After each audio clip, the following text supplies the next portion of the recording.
For those of you who hold to free grace theology, or those of you who believe that I'm preaching a false works-based gospel, I want to know, what do you do with Hebrews 5:9? In speaking of Jesus, it says this: "And being made perfect, he became the source of eternal salvation to all who obey him." Did you catch that? It says he became the source of eternal salvation to all who obey him. What do you guys do with that? Now, I suspect that many people out there will try to swap the word out here for obey. They'll try to swap it out for faith or belief, because I've seen this happen with other passages before.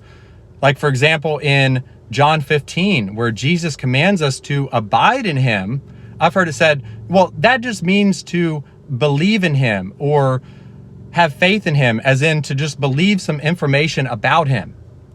Likewise, when in Revelation, Jesus says to the one who conquers, he will grant to eat from the tree of life, they'll say, well, the word conquer there, that really just means to believe. It just means to have faith or just believe some information about Jesus.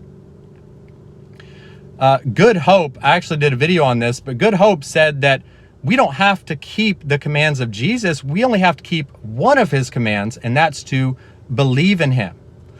I'm going to post that video down below. Please check that out. He's also said, when the Bible talks about obeying the gospel, that it really just means to believe, like in 1 Peter, 2 Thessalonians, Romans 10, where it says to obey the gospel. No, obey the gospel, it really just means to believe the gospel.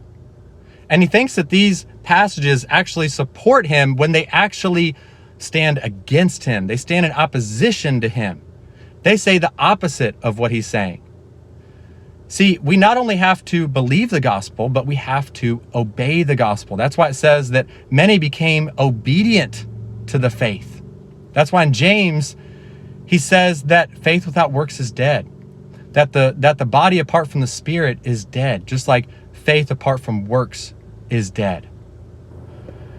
So I want to know, what do you do with Hebrews 5:9, where it says that Jesus became the source of eternal salvation to all who obey him?